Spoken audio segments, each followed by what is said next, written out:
गोदी मीडिया रोजाना आपको यह बताता है कि फिलिस्तीन खत्म हो चुका है। इजराइल के साथ पूरी दुनिया के बड़े बड़े मुल्क, पूरी दुनिया के बड़े बड़े राष्ट्र अध्यक्ष वो इजराइल के साथ खड़े हैं। उसमें बाइडेन का नाम लिया जाता है, उसमें नरेंद्र मोदी जी का नाम लिया जाता है। लेकिन आज मैं आपको बड़ी खबर देने जा रहा हूं, और बड़ी खबर जो फिलिस्तीन के लिहाज से एक बड़ी सुखद खबर कही जाएगी। और फिलिस्तीन को लेकर के जो गोदी मीडिया यहां पर झूठ फैला रही है, उसको बहुत करारा तमाचा पड़ने वाला है।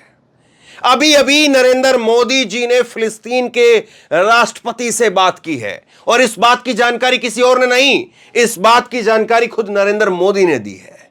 नरेंद्र मोदी जी का अभी अभी ये ट्वीट आया है 6:17 पर। नरेंद्र मोदी जी ट्वीट करके खुद जानकारी दे रहे हैं कि उन्होंने अल अहली अस्पताल के अंदर जो हमला हुआ, उसके बाद जो नुकसान हुआ है, उसको लेकर के फिलिस्तीन के राष्ट्रपति से बात की है।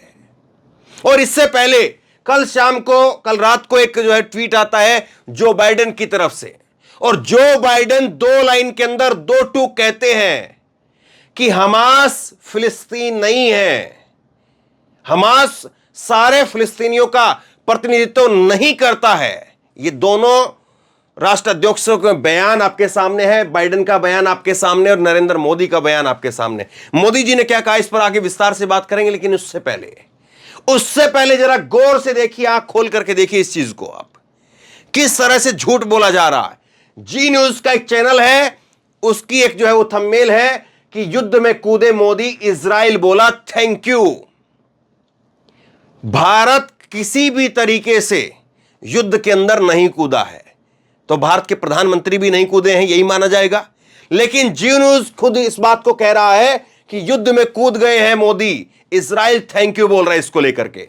दूसरा, रिपब्लिक भारत की तरफ से भारत की तरफ से एक वीडियो चलाई जाती है जिसका थंबनेल ये है, युद्ध में भारतीय सेना की एंट्री, जान बचा करके भागा हमास। युद्ध में भारतीय सेना की एंट्री, भारत की सेना का कोई एक सिपाही तक नहीं गया है, किसी एक सिपाही ने या किसी एक अफसर ने कोई ट्वीट तक नहीं किया है इजराइल के लिए। लेकिन यहां पर रिपब्लिक भारत कह रहा है कि युद्ध में भारतीय सेना की एंट्री हो गई है, सरासर झूठ है। उसके बाद में जान बचा करके भागा हमास, अटैक पर अटैक। क्या कहेंगे इसको आप? यह खबर कहीं से आपको लग रहा है ये खबर नरेंद्र मोदी के हाथ में बंदूक दे करके और बताया जा रहा है साहब हो रहा है? लेकिन मोदी जी का खुद ट्वीट आया है, और मोदी जी ने खुद बताया है कि उन्होंने फिलिस्तीन के राष्ट्राध्यक्ष से बात की है। मैं आपको दिखाता हूं पूरी खबर, ये 2 खबर और देख लीजिए।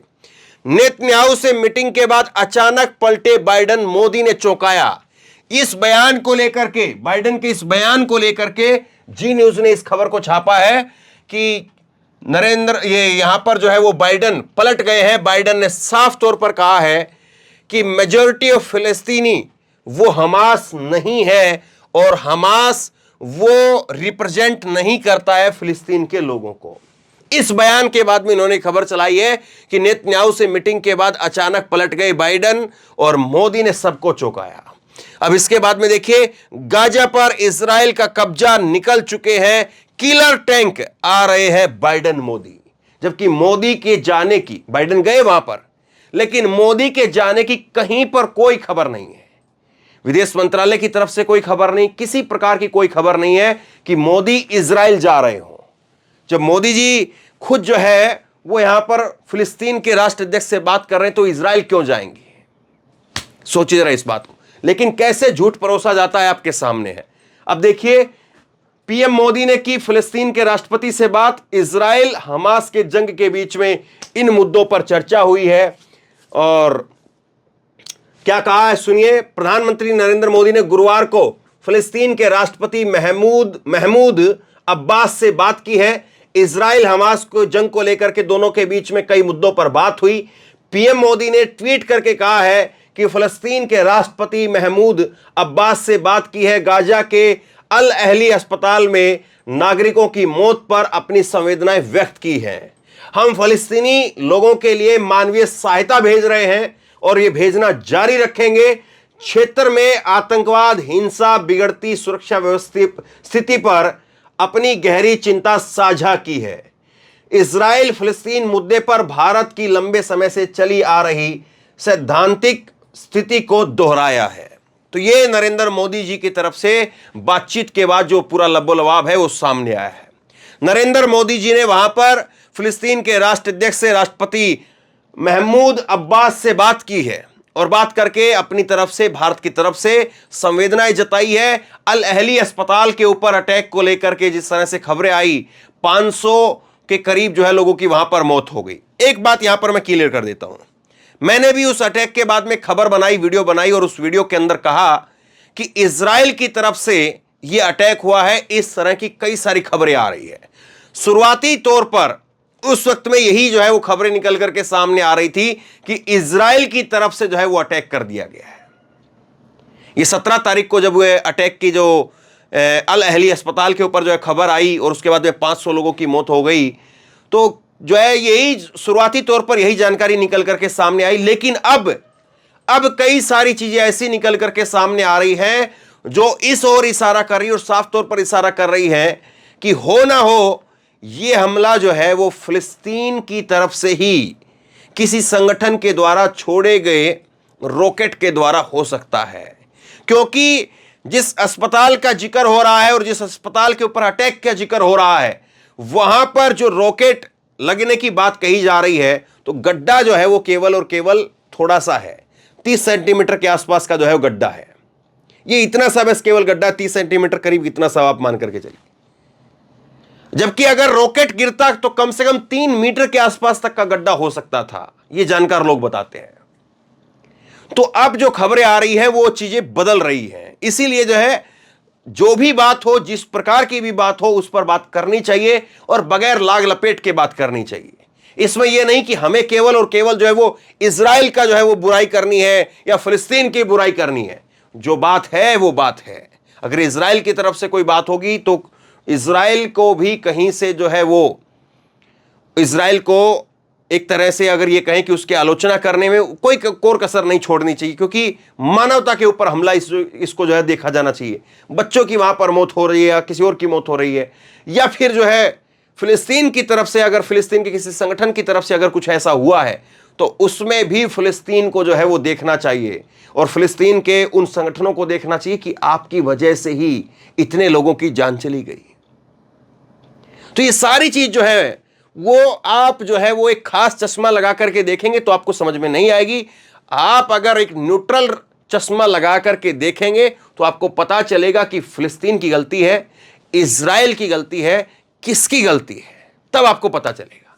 बहरहाल खबर पर वापस लौटते हैं और खबर जो है वो बड़ी दिलचस्प है और खबर जो है वो खास तौर पर कुछ लोगों को पसंद नहीं आएगी, कुछ अंधभक्तों को पसंद नहीं आएगी, कुछ गोदी मीडिया को पसंद नहीं आएगी कि आखिरकार बाइडेन और मोदी जो हैं वो क्यों इस तरह के बयान दे रहे हैं, क्यों आखिरकार जो है वो वहां पर बात की है तो फिलिस्तीन के राष्ट्राध्यक्ष से बात की है। जब तो नरेंद्र मोदी ने ट्वीट किया था, नरेंद्र मोदी के ट्वीट से जो है बहुत सारे लोग खुश हो गए थे, गोदी मीडिया में खुश हो गए थे कि देखो इजराइल की जय जयकार हो गई है साहब। लेकिन उस वक्त भी मैं कह रहा था कि हमारी देश का जो स्टैंड रहा है वो स्टैंड अलग तरीके का है। वो जरूर है कि उस वक्त में जब हमास का हमला हुआ, और हमास के हमले का ना आज तक मैंने कभी किया है और ना मुझे लगता है कि कोई भी सही आदमी है वो हमास के उस हमले का समर्थन कर सकता है। लेकिन कल ही मैंने आपको एक खबर और बताई थी जिसमें इजराइल के ही पूर्व प्रधानमंत्री ओलमर्ट ये बात को कह रहे हैं कि जो हमास का उभार हुआ है इसके पीछे हो सकता है कि नेतन्याहू हो। यह बात बड़ी गंभीर है और यह बात जो चौंकाती भी है कि हमास आखिरकार क्यों अटैक कर रहा था। खैर अभी की बात पर आइए और एक खबर मैं आज आपको और दिखाता हूं। यह खबर बड़ी इंपॉर्टेंट है, यह देखने वाली खबर है। भारतीयों की निकासी के लिए गाजा में हालात कठिन है, इजराइल हमास की जंग पर विदेश मंत्रालय का बयान आया है।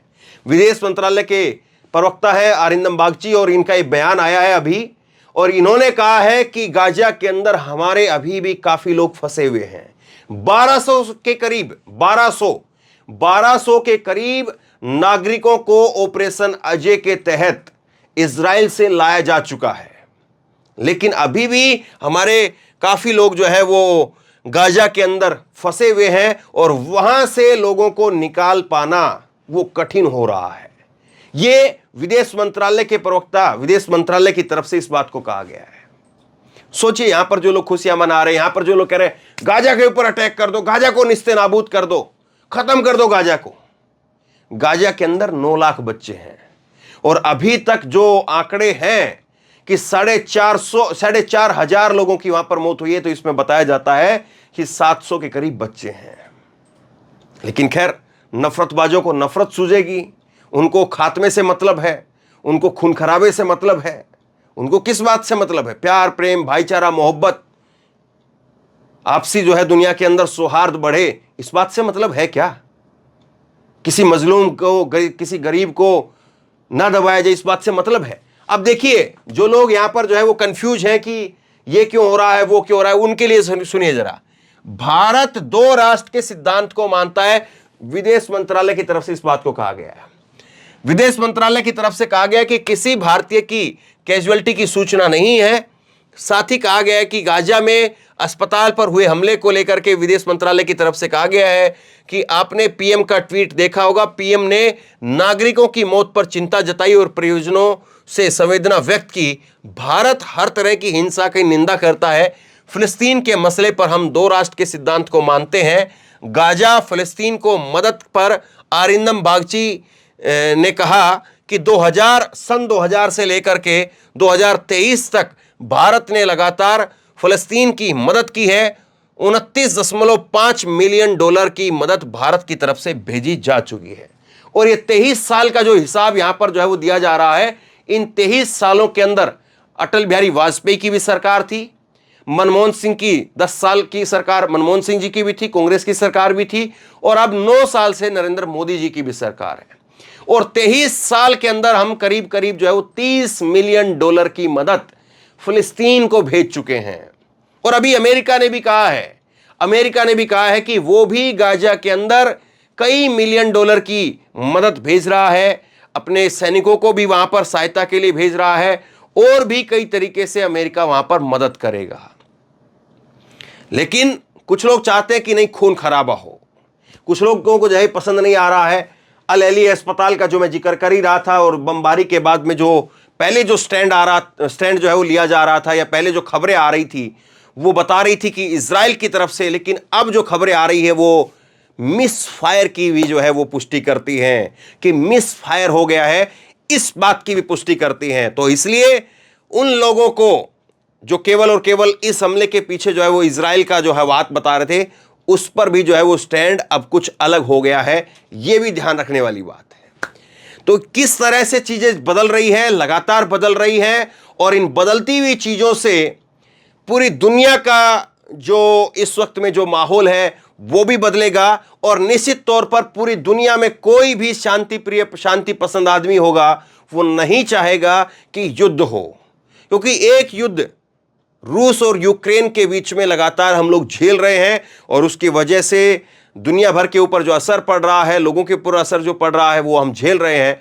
एक और युद्ध अगर खड़ा हो जाता है, और वैसे युद्ध अभी हाल के दौरान युद्ध की ही दोनों तरफ से जो है बात कही जा रही है, युद्ध ही दोनों तरफ मान रहे हैं लोग, फिलिस्तीन की तरफ से और जो है वो यहाँ पर इजराइल की तरफ से। लेकिन कम से कम जो है वो ये जरूर यहाँ पर शांति होनी चाहिए। 7 अक्टूबर पहली बार जो है वो हमास की तरफ से हमला किया गया, उसके बाद में उसकी जवाबी कार्रवाई में हमास की तरफ से 1400 लोगों को वहां पर जो है मौत के घाट उतारा गया। लेकिन उसके बाद में जो जवाबी कार्रवाई हुई तो वो 4,500-5 हजार लोगों की मौत जो है वो अभी तक बताया जा रहा है कि इजराइल की तरफ से जवाबी कार्रवाई के अंदर हो चुकी है। तो लिहाजा दुनिया भर के बड़े देशों को सामने आना चाहिए, साथ आना चाहिए, और साथ आकर के इजराइल और फिलिस्तीन के बीच में जो जंग चल रही है इसको रुकवाने की हर संभव, हर मुमकिन कोशिश करनी चाहिए। जितना वो कर सकते हैं उतनी दखल जरूर देनी चाहिए, और भारत की भी ये नैतिक जिम्मेदारी बनती है। नरेंद्र मोदी जी ने फोन मिलाया है, और उम्मीद करते हैं कि और कई राष्ट्र अध्यक्ष जो हैं वो भी सामने आएंगे। अमेरिका अपने स्टैंड को लेकर के, ये बात अलग है कि अमेरिका और इजराइल का जो रिश्ता है वो बहुत पुराना है, और वो एक अलग तरीके के जो है वो अमेरिका और इजराइल के बीच में ट्यूनिंग है, एक अलग तरीके के उनके रिश्ते हैं, उनका अपना फायदा नुकसान है। लेकिन उसके बावजूद अमेरिका इस बात को समझता है कि अगर वो सीधे तौर पर इजराइल के साथ खड़ा रहा तो दुनिया भर में जो उसकी पहचान है उसके ऊपर भी बट्टा लगेगा।